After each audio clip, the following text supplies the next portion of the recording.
어떠세요? 너무 재밌습니다. 재밌어요. 네. 근데 이제 그만 듣고 싶어요, 저. 어떡하죠? 갈 수 있나요?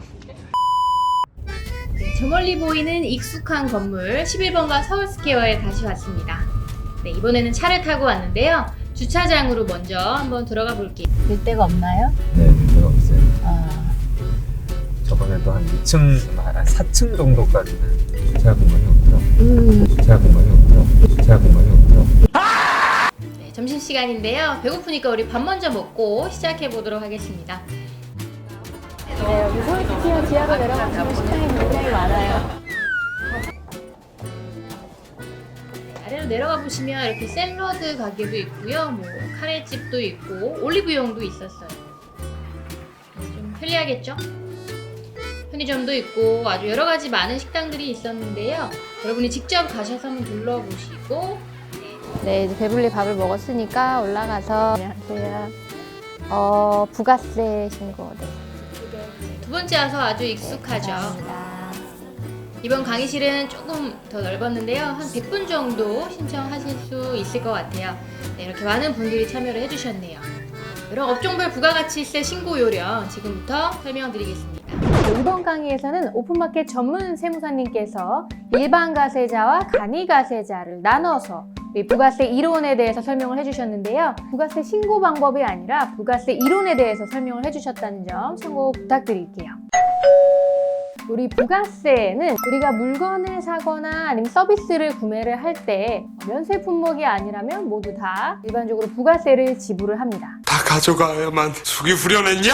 평소에 영수증을 유심히 살펴보셨다면 내가 지불한 금액은 11,000원. 여기서 공급가 1,319원은 식당 주인, 즉 사업자에게 지불하는 금액이 있죠. 자, 여기서 그리고 또 보시면 부가세 681원이 세금으로 나라에 지불하는 금액인 겁니다. 자, 이렇게 우리는 알게 모르게 다 부가세를 지불을 하고 있었네요. 자, 그런데 나는 이 실제 가격과 부가세를 포함한 총 금액을 판매자에게 전달을 하죠. 정부에게 따로 지불하지 않아요. 그럼 이 세금은 어떻게 내는 거냐? 자, 판매자가 한꺼번에 모았다가 부가세를 신고하는 기간에 나라에 일괄적으로 납부를 합니다. 여기서 일반과세 사업자는 1년에 2번 1월부터 6월까지 모은 세금을 7월에 한 번에 납부하고 7월부터 12월까지 모은 세금을 1월에 납부합니다. 일반 사업자에 비해서 매출이 많이 저조한 간이 사업자, 정확하게 말해서 연 매출 4,800만 원 미만인 간이 사업자는 모은 세금도 별로 없겠죠. 그렇기 때문에 1년에 한 번만 1월부터 12월까지 모은 세금을 그 다음 해인 1월에 납부합니다.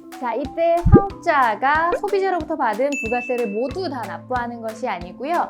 우리 사업자 역시 원재료를 구매를 하거나 아니면 사무실을 임대를 하거나 뭐 인테리어를 할 때 소비를 하겠죠. 자, 소비를 할 때 마찬가지로 사업자 역시 부가세를 이미 지불을 할 텐데요. 그렇기 때문에 매출로 인해서 걷어들인 부가세에서 내가 매입으로 인해서 지불한 부가세를 차감한 뺀 나머지의 금액을 정부에 지불을 하면 된다.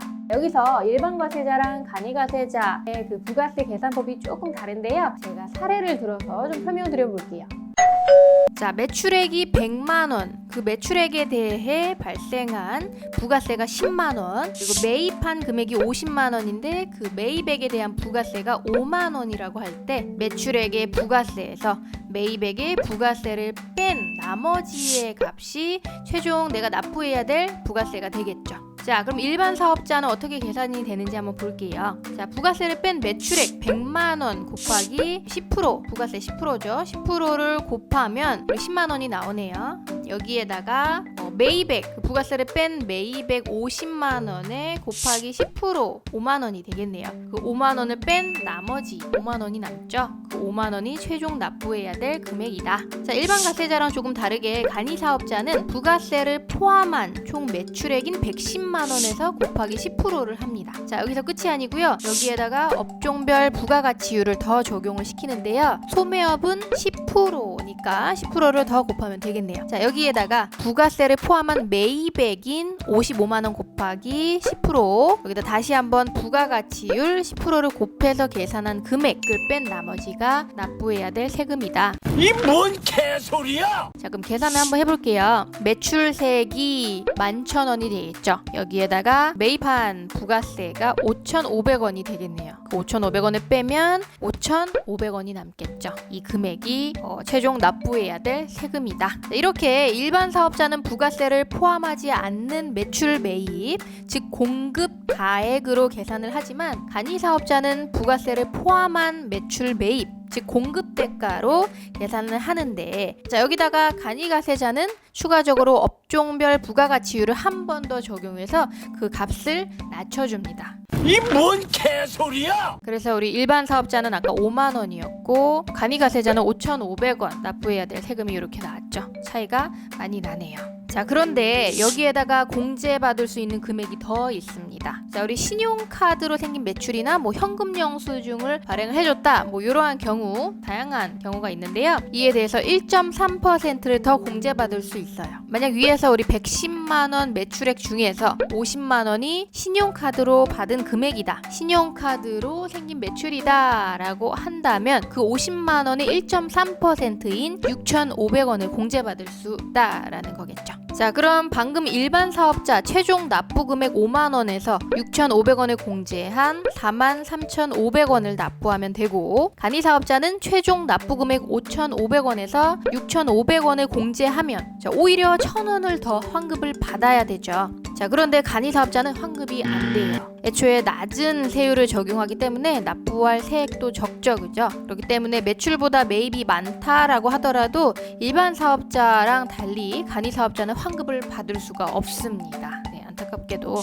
자, 그래서 사업자를 처음 등록을 하실 때 아주 잘 고려를 해보셔야 되는데요. 내가 만약 사무실도 임대를 할 거고, 뭐 인테리어도 할 거고, 사입도 아주 대량으로 많이 떼올 거다 라고 하신다면 우리 추후에 매출보다 매입이 훨씬 더 많이 잡힐 가능성이 크겠죠, 그죠? 자, 이러할 경우에는 우리 부가세를 신고를 할 때 간이가세자보다 일반 가세자로 등록이 되어 있어야 훨씬 더 유리할 수가 있어요. 왜냐하면 매입이 훨씬 큰 거에 대한 환급을 받을 수 있기 때문이겠죠. 자, 간이가세자는 환급을 받을 수 없기 때문에, 그래서 처음에 무턱대고 나는 세금을 적게 낼 수 있는 간이가세자로 사업자를 내야겠다라고 하시면 안 되고요. 이러한 나의 상황에 맞게 적절하게 고려를 하셔서 사업자 등록을 하셔야 되겠습니다. 네, 자, 그러면 우리 마지막으로 강사님께서 보여주신 표를 보고 같이 한번 정리해 볼게요.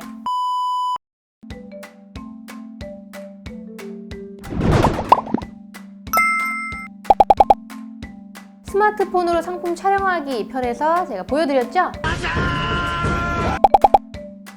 네, 일단 어려워요. 돌아와서 혼자 공부를 엄청 했습니다.